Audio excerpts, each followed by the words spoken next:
We thought yesterday about the importance of the family and the community to the people of God, and we noted that the Lord is the strength of both family and community.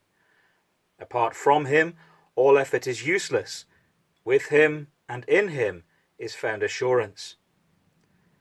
Our psalm today continues the theme. Psalm 128 begins with a beatitude and an assertion of blessing, and this upon those who fear the Lord. This then is a wisdom psalm which speaks of the right way for family and community to find peace, and this through reverence for the Lord. Now, at a time after the people have returned from exile, and when some from the community may still be living elsewhere as part of a Jewish diaspora, the idea of a settled, strong community through generation after generation must have been a particularly resonant promise. Given the recent troubled history of the people stretching over many years, it would have been an experience that was not greatly familiar. But the psalmist holds out a promise, a hope. Those who fear the Lord, who remember the covenant and who live by it, will find their labours to be fruitful and will know prosperity. Now, it's not always the case, of course, that the sowing and the reaping will lead to good crops. There's bad weather, there's disease, there are attackers who take what is not their own. But the psalmist encourages the people to build strong families and communities so that God's people may themselves be fruitful. So the wife of the one who fears the Lord will be a fruitful vine. He will find stability in his children from generation to generation. Indeed, his children will be olive shoots around his table. Now, both the vine and the olive are symbols of the peace and prosperity of the fruitfulness of Israel from one generation to another.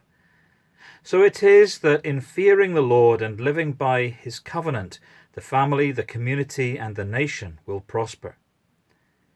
He will be blessed from Zion, that is, from the earthly seat of God, and he will see the prosperity of Jerusalem from generation to generation.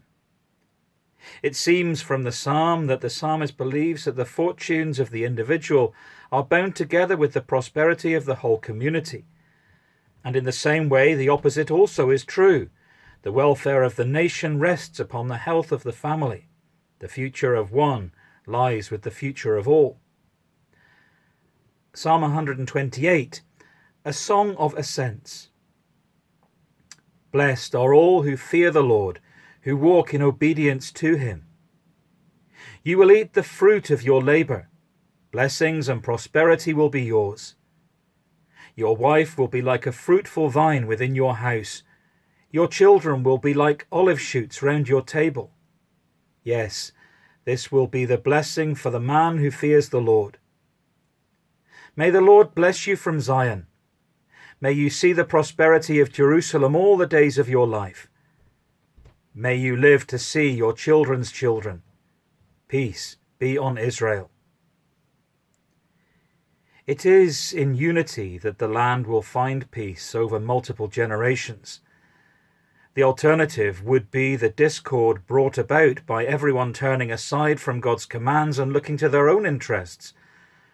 A man whose prosperity does not feed into the welfare of all can incite bitterness, whilst a community which does not share its wealth with weaker members is already doomed.